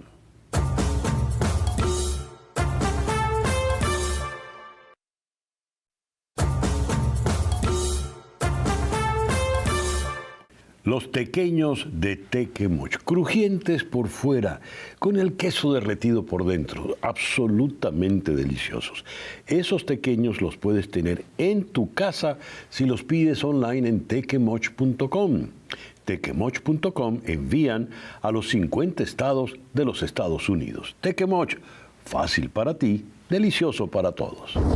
Aprovechando el desarrollo de la Feria del Libro en Miami, pude entrevistar a varios de los autores participantes, entre ellos el puertorriqueño Cezanne Cardona, escritor de la novela Esto también es una casa. Leo de esta novela. Una novela sobre la violencia y la ternura, sobre lo que tiene arreglo y lo que nunca lo tendrá. Javi vive en una casa de madera encima de la ferretería que atiende su madre. Pero dependiendo del clima, de los tiroteos de su abuelo o de la furia de su padre, esa casa puede estar arriba o abajo. Arriba su madre es Pilar, abajo una chica bombón. Arriba su padre es una careta de soldar, abajo un fantasma. Arriba Javi cambia pañales y hace nieve con foam. Abajo construye playas con sacos de arena y protege a su madre de pretendientes. Arriba es un niño cruel, abajo un adolescente tierno. Arriba es gringo, abajo puertorriqueño. Con una prosa limpia, exacta y profundamente sutil, Cezanne Cardona entrega una obra que oscila entre el dolor y la ternura, entre la belleza y la violencia que marcan la vida en el Caribe. Esto también es una casa, es un tour de force entre madre e hijo, entre una casa y una ferretería, entre la memoria y la fragilidad. Siguiendo el mandamiento de Vladimir Nabokov, acaricien los detalles, los divinos detalles, Cardona construye una novela inolvidable que confirma su lugar como una de las voces más sólidas de la literatura puertorriqueña contemporánea. Cezanne Cardona es un escritor que rebasó la categoría de promesa, un escritor rotundo que merece leerse, aplaudirse y respetarse. Esto lo afirma nada menos que Luis Rafael Sánchez, quizá la voz más importante de la literatura boricua, el autor de La importancia de llamarse Daniel Santos, La guaracha del macho Camacho, entre tantas otras magníficas novelas. Cezanne Cardona nos trae con esto su primera novela. Antes había publicado un libro de relatos. Vamos entonces, como les habíamos dicho, hasta San Juan para conocer a Cezanne Cardona. Cezanne, muy buenos días. Muchas gracias por estar con nosotros en el programa de hoy. Saludos, un placer, encantado. Gracias por tenerme. Los críticos que conocen tu obra dicen que esto también es una casa, quizá pueda ser la continuación de tu libro anterior, que era un libro de relatos, porque este quizás sea un cuento más extenso. ¿Qué es en realidad para ti ya como escritor esta primera novela? Pues de hecho, precisamente la novela responde a un espacio muy cercano. El libro de cuentos Levitón Mon Amour trabajaba precisamente la suburbia de Levittown, que corresponde también a un modelo norteamericano puesto aquí en el Caribe, ¿no? Que hay otros 5 levitados en Estados Unidos, un proyecto de los años 60, principalmente el año 63, que queda precisamente en Sabana Seca, pero lo circunda precisamente una comunidad mucho más pobre, no tanto de clase media, mucho más trabajadora, y precisamente yo quise, no como una continuidad, sino como un espacio que no había narrado anteriormente. Estaba leyendo la contratapa de tu novela que ha sido editada por Seis Barral, y la madre de Javi, dices, la madre Pilar, arriba su madre es Pilar, abajo una chica bombón, y él la tiene que proteger, pero es que leyendo en otra parte, estamos hablando de una madre de apenas 14 años, ¿no? No, la madre no tiene 14, tuvo el niño cuando tenía 14. Cuando tenía 14. Sí. Y ahora, ¿cuál es el rol de ella? ¿Cómo es esa ambivalencia de ser madre y ser chica bombón según se mueva en los pisos de la casa? Sí, exactamente. Bueno, un poco la idea era retratar una familia muy común puertorriqueña de una madre soltera, en este caso que parió muy joven y tiene que criar sin una figura paterna, excepto el abuelo, que era dueño que es dueño de la ferretería, pero ya no la pudo atender porque tiene diabetes, le han cortado, se ha quedado ciego. Ellos viven en la parte de arriba de la ferretería y en una casa de madera, precisamente, y se tienen que compartir, ¿no?, los espacios. Entonces, en ciertas ocasiones, Javi, siendo un niño o tal vez un preadolescente, tiene que convivir en los dos espacios y a veces se siente con más comodidad dentro de la ferretería que en la casa, ¿no?, que en la casa de arriba, ¿no? Entonces hay una especie, ¿verdad?, de juego entre la casa de arriba de madera y la casa y la ferretería, y en ese juego también está el rol de la madre, como una madre joven, hermosa, pero que la sacaron de la escuela porque quedó embarazada muy joven, que fue prácticamente obligada a trabajar en la ferretería, y que tiene que criar prácticamente sola. Dentro del paisaje puertorriqueño eso es muy común, casas que todavía tienen las varillas hacia arriba, o con bloques puestos, o que el huracán María se llevó eventualmente la casa de madera y quedaron solamente las ruinas.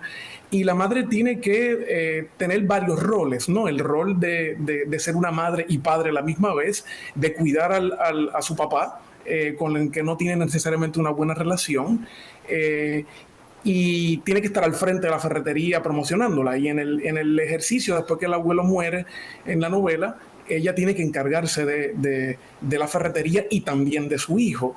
Y en el ejercicio se le ocurre que puede utilizar su belleza para promocionar la ferretería, y en ese momento en Puerto Rico existía en el periódico Primera Hora una especie de sección donde salían mujeres en traje de baño, que se le llamaba el bombón de así. Yo lo traduje a chica bombón. La chica bombón. Uno era muy común en Puerto Rico ir a un taller de hojalatería o de mecánica y encontrarse con todos esos pósteres o afiches de mujeres en traje de baño. Y ella pues explota su cuerpo para promocionarla. No necesariamente le sale muy bien, ya se verá en la novela. Y ahí está entonces la batalla, ¿no?, de cómo ella, siendo joven y madre a la misma vez, se siente con la potestad y el derecho de usar su cuerpo para lo que quiera, cuestionando precisamente los parámetros del machismo puertorriqueño. Y el hijo, en ocasiones, como no tiene una figura fuerte paterna, de cierta forma termina provocando o ocupando un terreno que no le toca, y la madre entonces tiene que defenderse. Hay un momento de su hijo, ¿no? Y hay un momento en donde ella le dice: ya yo sobreviví a tu papá, sobreviví también a tu abuelo, tú no vas a controlar mi vida, ¿no? Y entonces se da una especie de lucha entre ellos dos por el ejercicio libre de ella hacer con su cuerpo lo que quiera, mientras el niño hereda una especie de machismo que de cierta forma, ¿verdad?, pues yo cuestiono en la novela, siendo yo un hijo de una madre trabajadora social, madre soltera, que pertenecía a organizaciones feministas. Así que hay un cuestionamiento precisamente en la novela sobre esos espacios espacio y sobre mi rol como padre y también, ¿verdad?, como hijo en el momento en que mi mamá y yo vivimos juntos. Así que hay una reflexión sobre todo eso en la novela. Magnífico. La vas a presentar aquí en la Feria del Libro en Miami, ¿verdad, César? ¿Cuándo vienes? Sí, muy contento. Voy a estar desde el 21 al 23 y el 23 voy a tener un conversatorio con 2 grandes escritores. Estoy muy emocionado por eso. ¿Con quiénes vas a compartir, César? Con Agustín Fernández Mayos y con Melba.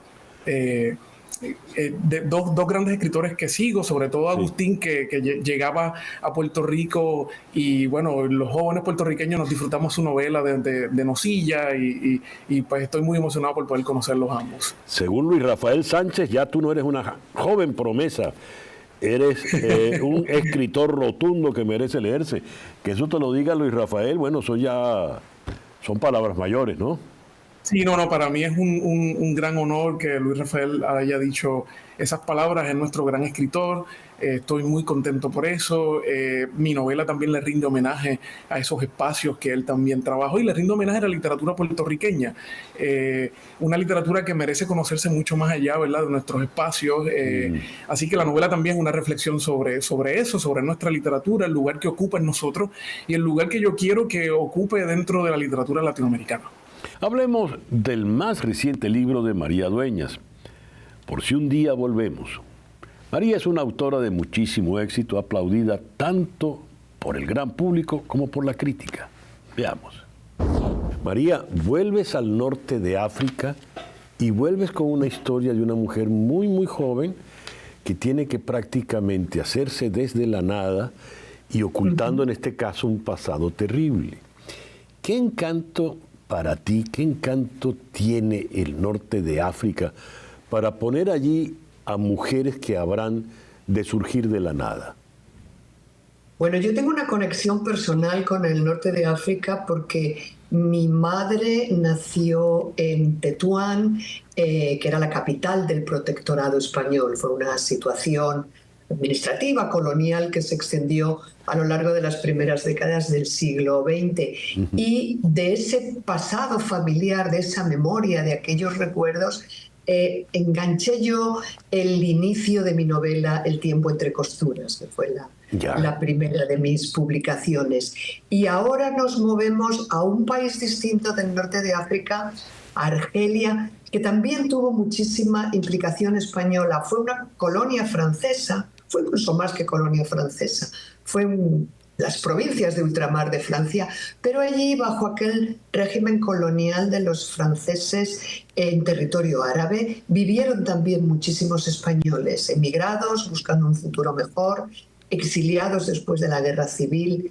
Y entre todas aquellas gentes que cruzaron el Mediterráneo desde la península ibérica, desde España, hubo muchas mujeres también, y yo he querido representarlas en mi personaje, Cecilia Belmonte. Pied Noir, los pies negros. Exactamente, ese es el colectivo, Pied Noir. Y ella era la señorita Cecilia Belmonte, que no se llamaba de esa manera, ¿era una Pied Noir?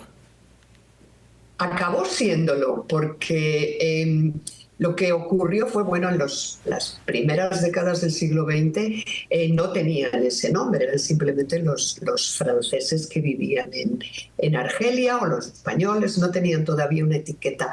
Pero a partir de la Guerra de la Independencia, en 1954, y después ya de la independencia absoluta de Argelia, cuando termina la guerra y los franceses ya salen de Argelia y regresan al territorio metropolitano, la Francia metropolitana, allí se les recibe con cierto desprecio, ¿no? Con poca atención, piensan que son todos unos colonos, explotadores, racistas. En fin, es una historia muy triste ese episodio.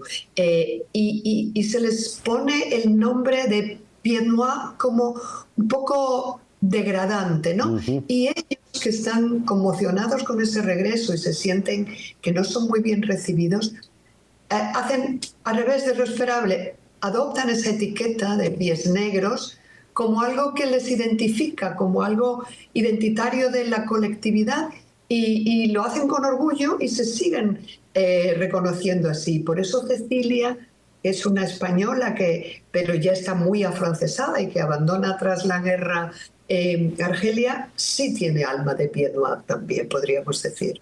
María, tienes la clave del éxito.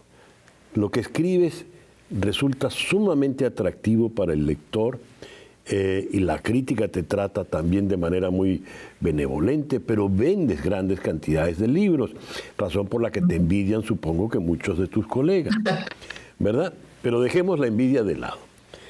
Cuando tú te planteas una historia, cuando te planteas un personaje, ¿tienes idea del lector al que vas a seducir con esa historia y con ese personaje?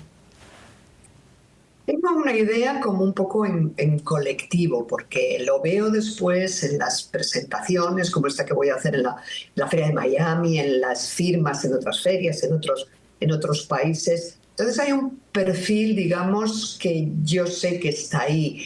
Por ejemplo, me leen más mujeres que hombres. Bueno, en general las mujeres leemos más, también leemos más novela, más ficción, ¿no?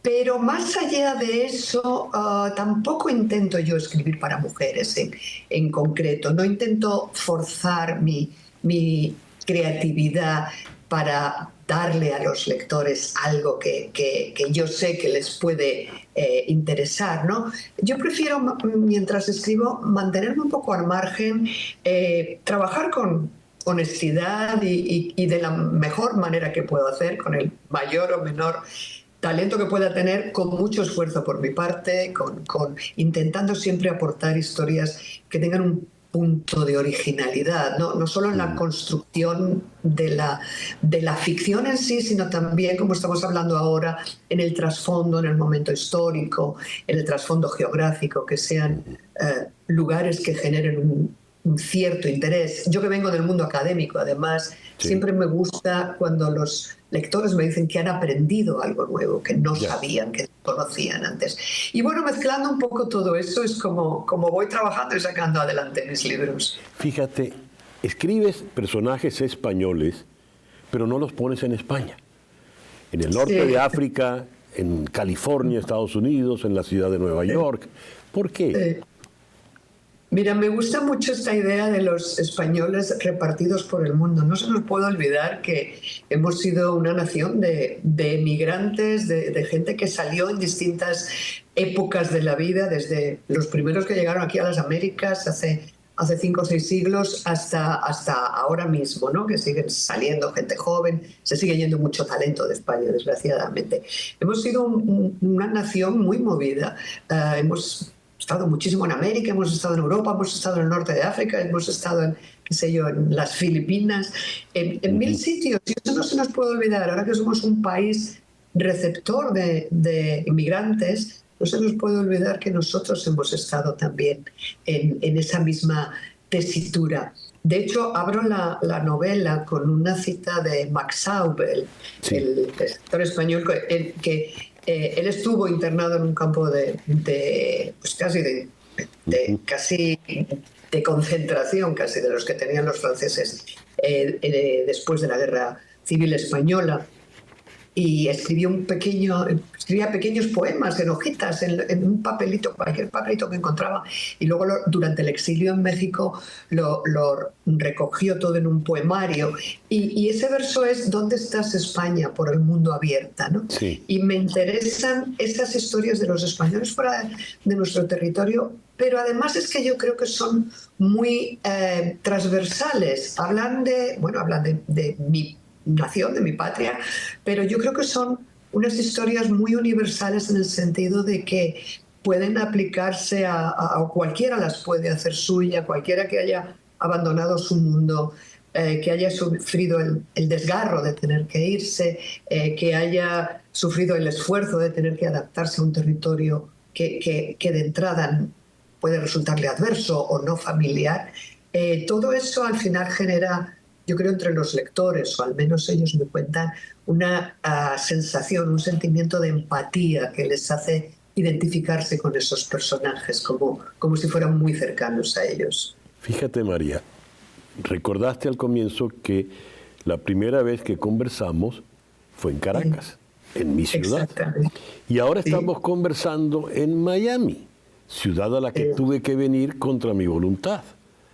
Y tu título me alude de manera directa, como alude a esa inmensa diáspora de venezolanos que estamos regados por el mundo como una herida abierta, por si un día volvemos. Pero el título, María, me intriga porque tiene un condicionante. No está dando por sentado que el regreso está. No es Ulises el que está diciendo, sí, voy a Ítaca. Por si acaso, por si un día volvemos. ¿Por qué, María? Pues mira, de hecho es una frase que se dicen justo al final, en el capítulo último de la novela, cuando Cecilia Belmonte está en el barco que los va a llevar, los saca de Orán y de Argelia tras la independencia del país y el nacimiento de la Argelia libre, la nueva nación musulmana árabe en la que ya los europeos no tienen nada que hacer. Y ellos subidos en el barco junto con Rafael, el hombre presente siempre en la vida de Cecilia, Rafael es quien le dice a Cecilia, mira bien lo que están viendo tus ojos, ¿no?, desde la cubierta del barco. Llévatelo todo en la memoria, llévatelo todo en el recuerdo, por si un día volvemos.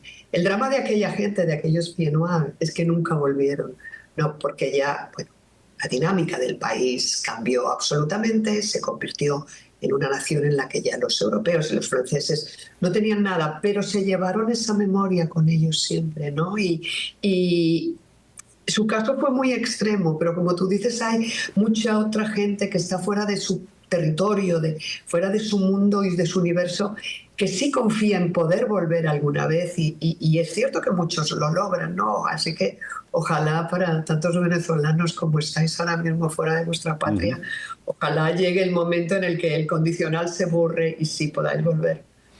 María, ¿qué tienen tus mujeres para poder coronar siempre? Pues mira, yo creo que lo que tienen, por lo menos lo que me dicen muchos lectores, muchas lectoras, es que son relativamente, son personajes de ficción, pero son cercanas a los humanos en la medida de lo posible, en el sentido de que yo no quiero construir superheroínas que resuelvan todo sin ningún problema, que alcancen todos sus objetivos, que siempre tengan fortaleza. Mis heroínas son mis mujeres, mis protagonistas. Son mujeres como cualquiera, con luces y sombras, con sus flaquezas y sus debilidades y también su capacidad de salir adelante, su coraje para superar las adversidades que la vida le pone por delante. Son mujeres muy como de andar por casa en el sentido más común del término, ¿no? Mujeres a las que sin grandes aspiraciones y grandes ambiciones, a las que las circunstancias vitales las empujan, las obligan, las arrastran a salir de su mundo y las ponen a menudo al borde del abismo, ¿no? Y ellas mismas tienen que decidir cómo seguir luchando para sobrevivir en un mundo que a veces es adverso. Y eso genera además redes como de empatía, de solidaridad entre mujeres. Eso que ahora llamamos sororidad, pero que estas mujeres de mis novelas ni siquiera sabían que existía esa palabra, ¿no? Pero sí que se ayudan mucho en esas adversidades, en esos momentos difíciles. Son mujeres que nunca estarían en los libros de texto ni en la Wikipedia, que no resuelven, no son grandes heroínas, no resuelven grandes problemas universales, pero bueno, con su fortaleza y con su audacia hacen también mucho, ¿no? Para ellas y colectivamente. María, muchísimas gracias por estos minutos en la mañana de hoy. Ha sido un placer poder compartir de nuevo contigo. Una pequeña pausa, ya regresamos.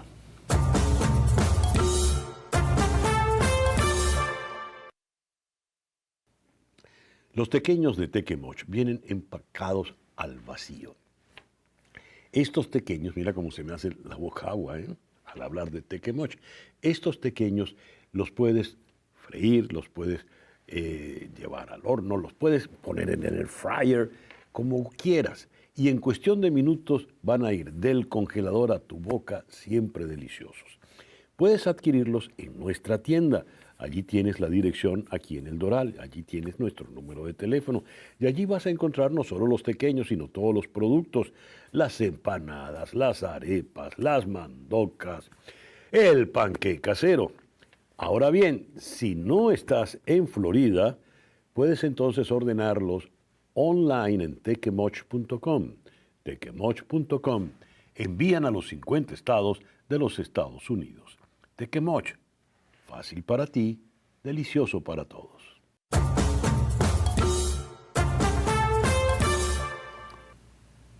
Regresamos a este programa especial de hoy dedicado a autores y libros, y es que hablar de libros supone en principio hablar de un objeto que podemos tomar en nuestras manos, abrir, hojear y hasta oler.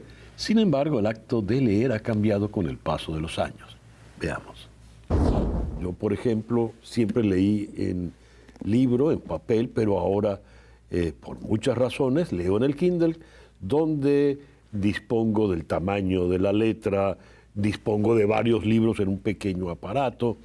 Y tenemos también el audiolibro, donde yo no soy el que va leyendo, sino una voz generalmente muy grata, muy educada, que me va contando la historia, y así, mientras voy conduciendo o voy trotando, puedo estar, entre comillas, leyendo. Todo esto nos habla, en medio del progreso de estos artilugios, todo esto nos habla de la vigencia de la lectura. Y quien habla de la vigencia de la lectura habla de la escritura también. Ese es nuestro foro en la mañana de hoy. En Ciudad de México está el muy laureado escritor venezolano, el novelista Alberto Barrera Tisca, y en la ciudad de Caracas está el destacado ensayista y editor Sergio Dalbar. Sergio, Alberto, muchísimas gracias.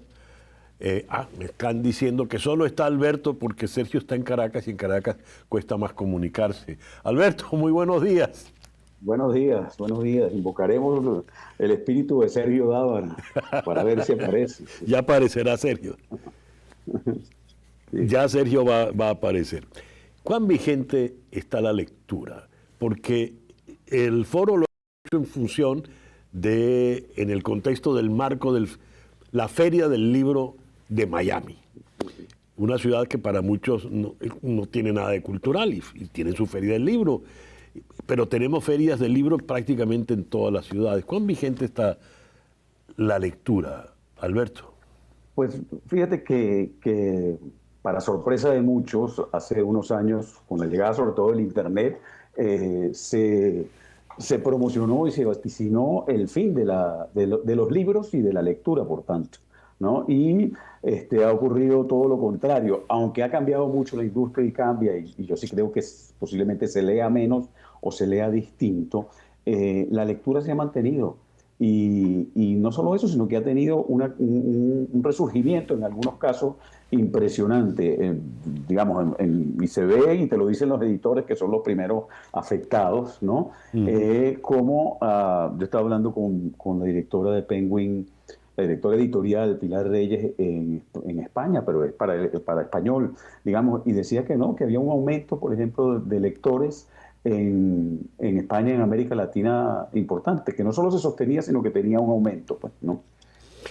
Y estos artilugios, pasar del libro impreso a el Kindle, por ejemplo, ¿qué representa eso? ¿Qué ha representado?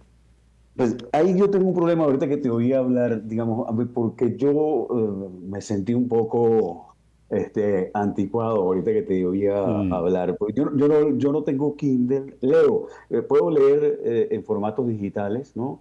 Leo, y sí leo en Kindle, por ejemplo, sí tengo Kindle, digamos, pero no lo uso mucho, libros que no consigo, nada más.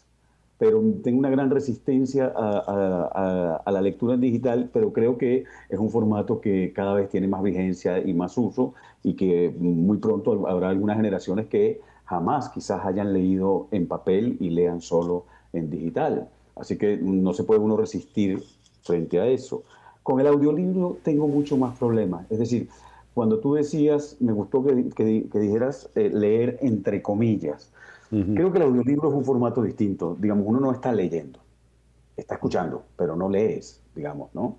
Eso sí ya representa un salto totalmente diferente. Esta idea de que yo puedo estar haciendo otra cosa, trotando o haciendo oficios mientras leo, ¿no? Mientras escuchas un libro, pues, ¿no? Digamos, creo que ahí sí hay una ruptura con el acto de la lectura, ¿no? Fíjate, yo no conozco el audiolibro, no me he dejado allí, pero con el Kindle sí, me he aficionado al Kindle y comencé, déjame hacer la confesión muy personal, yo vivo ahora en un apartamento pequeño y se vio muy rápido en los años que tengo aquí, invadido de libros por todas partes. Ya no hay más espacio que invadir por los libros, por lo tanto no me quedó más remedio que apelar al Kindle, donde tengo muchos libros en un pequeño aparatico. Al principio me resultaba incómodo porque yo soy de los que lee con un bolígrafo, rayando aquí, marcando, doblando la hoja, pero en el Kindle aprendí a hacer todo eso. Además de que, por ejemplo, puedo poner la letra del tamaño que quiero, la luz que quiero, en fin, me he acostumbrado, te lo digo. El Kindle no puedo oler el libro, yo soy de los que huelen los libros, claro. En fin, pero todo esto habla de la lectura, del hecho de leer, aún inclusive con la observación, la reserva lógica que tiene frente al audiolibro, estamos hablando de cómo nos aproximamos a una creación literaria, ¿no? Independientemente del tipo de lectura que busquemos. Y es allí donde yo quisiera oír tu opinión. ¿Por qué seguimos tan interesados en averiguar lo que escribieron y pensaron otros? Alberto. Solo invoco que llegó el espíritu de Dávar a la reunión. ¡Ah, qué bien! El maestro Sergio. Sergio, bienvenido. No se te oye. Me dicen que no lo tengo todavía. Sí, ahí está. Hola. Hola, Sergio. Encantadísimo de tenerlos aquí, de verlos. Gracias. Sergio, estamos hablando la vigencia de la lectura, la vigencia, por lo tanto, de la escritura, porque lees porque a alguien se le ocurre escribir, pero Sergio, que por favor te pongas horizontal y bajes la cámara.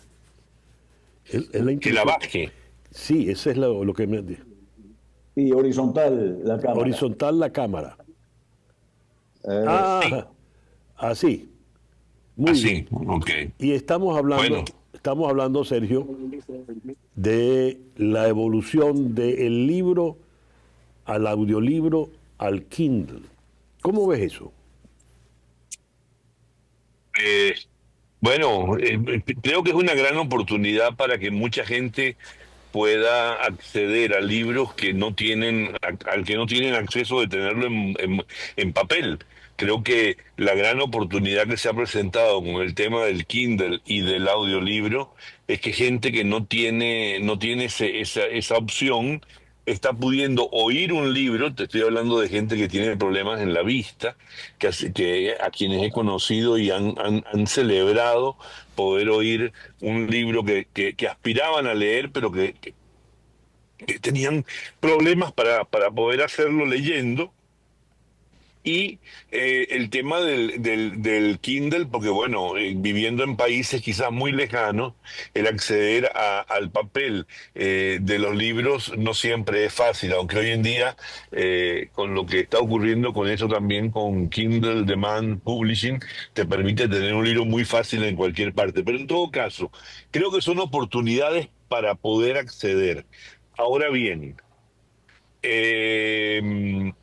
por supuesto, y comparto con ustedes el tema de que para mí el libro de papel es algo que siempre voy a tratar de buscar primero y luego veré las otras opciones. No me gusta leer en Kindle y no me he acostumbrado a oír un libro en audiolibro, yo en lo personal.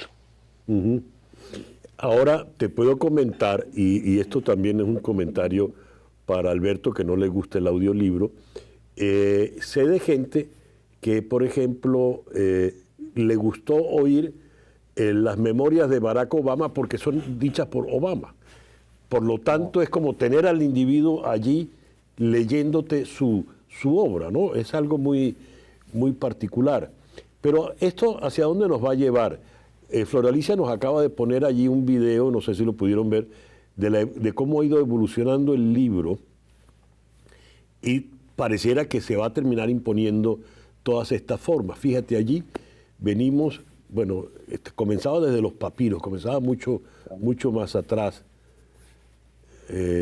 ¿Y hacia dónde vamos a ir con el tema de la lectura? Porque quiero preguntarte, Sergio, ahora con Internet y aquí, fíjense, estamos desde antes de Cristo, venimos con los papiros, empieza ya el libro a encuadernarse, los manuscritos, aparece ya luego aquí está ya el señor Gutenberg, la Biblia de Gutenberg, empiezan los libros a editarse bellamente, las modalidades de papel, estamos ya en el siglo XX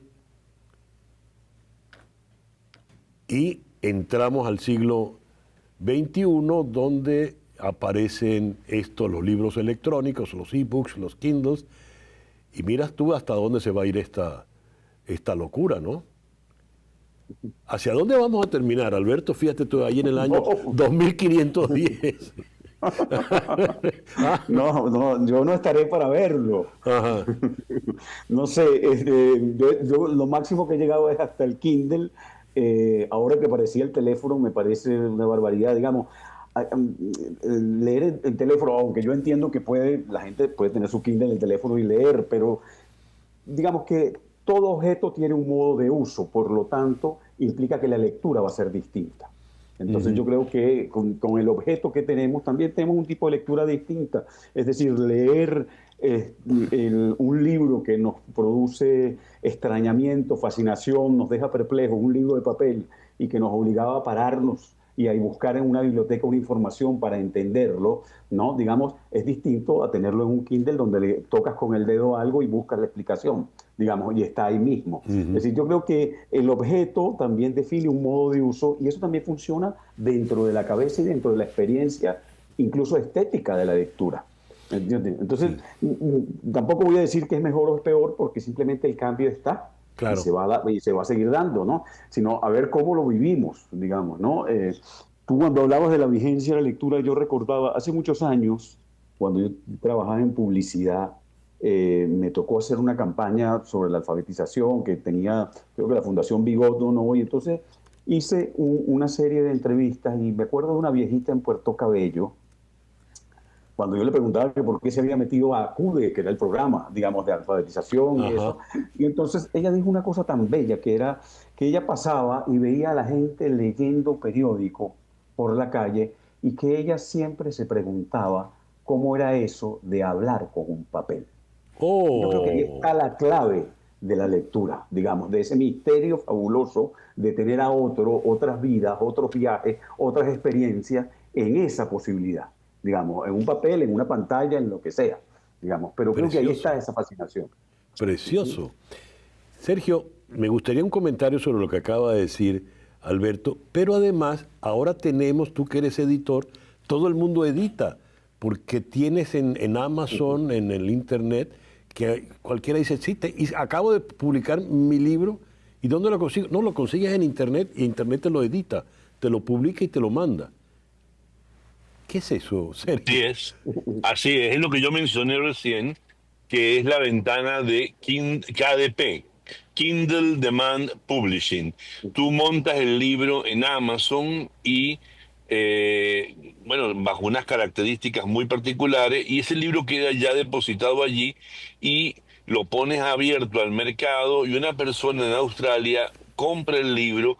En Australia una imprenta muy pequeñita imprime el libro y se lo manda a su casa a esa persona. A nivel de acceso es extraordinario, porque tú imagínate lo que te tardaba si le querías mandar un libro a Australia a una persona desde Caracas, con las fascinantes oportunidades que tienes de mandar libros a Australia desde Caracas. Pero, digamos, eso es una nueva oportunidad extraordinaria. A nivel de envío, imagínate. Ahora, lo que yo creo es que lo que acaba de decir Alberto es extraordinario, lo de esta señora, y yo creo que tiene que ver también mucho todo esto con un problema de cuántos cambios somos capaces de aceptar, ¿no?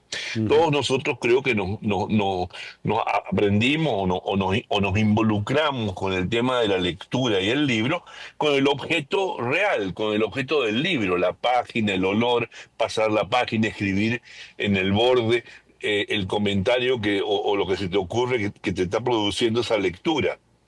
El problema está en que cuando te empiezan a cambiar todas las cosas, llega un punto en que quizás tú te pierdes en esos cambios, ¿no? Y me recuerda a una cosa también, voy a aludir a una señora mayor, ya que Barrera me abrió esa ventana, que un amigo mío se dedicaba a rediseñar periódicos. Y Liberación lo contrató en Francia para rediseñarlo. Y él le dieron un apartamento para vivir en un edificio, y en el edificio rápidamente la gente se enteró que había un señor que estaba rediseñando Liberación. Y un día en el ascensor una señora le dijo, señor, yo estoy enterada de que usted está rediseñando Liberación y yo le quería pedir un favor. Sí, claro, dígame, no me lo cambie demasiado. Y yo creo que tiene que ver un poco con que aceptamos los cambios, pero a veces también pedimos que no sean tan exagerados porque no vamos a saber cómo cabemos en ellos, ¿no? Entonces, yo creo que todos formamos parte de eso que se ha dado a llamar el paréntesis de Gutenberg, y es que estamos todos, como dije, en el papel. Muy bien. Y ese papel ha sido definitivo para nosotros, ha sido extraordinario. Yo creo que yo comparto con todo lo que he oído y a mí no me gusta leer o oír, pero lo que viene, que todavía además no lo conocemos, porque lo que hemos conocido apenas, y como dice Alberto, tal vez nosotros no lo vamos a ver a eso, vienen muchas más cosas que habrá que ver cómo las logramos asimilar y yo, por lo tanto, por ahora digo, lo que yo hago sí es buscar los libros en papel, y además hay oportunidades ahora que no había antes. Yo ahora busco en Iberlibro, que es una base de datos de libros usados, donde están todos los libros en papel y los puedes conseguir. Entonces eso es algo que es una oportunidad hoy que no había antes tan fácil. Bueno, hablando del papel, Sergio, el papel lo aguanta todo, pero la radio y la televisión no, y el tiempo se nos acabó. Muy bien. Mil gracias, Sergio, mil gracias, Alberto. Disculpen por la tardanza. No, pero tranquilo, bueno, tranquilo, no importa. Y además les estoy hablando desde un carro lleno de libros, o sea que estoy en el tema. Muy bien, abrazo. Muy bien. Abrazo. Sergio Dambar, editor desde Caracas, Alberto Barrera Tisca, escritor desde México. Nuestro próximo programa En Conexión lo dedicamos a la inteligencia artificial. Inteligencia artificial en conexión. Gracias, pues, por permitirnos estar allí. Tengan todos el mejor día posible.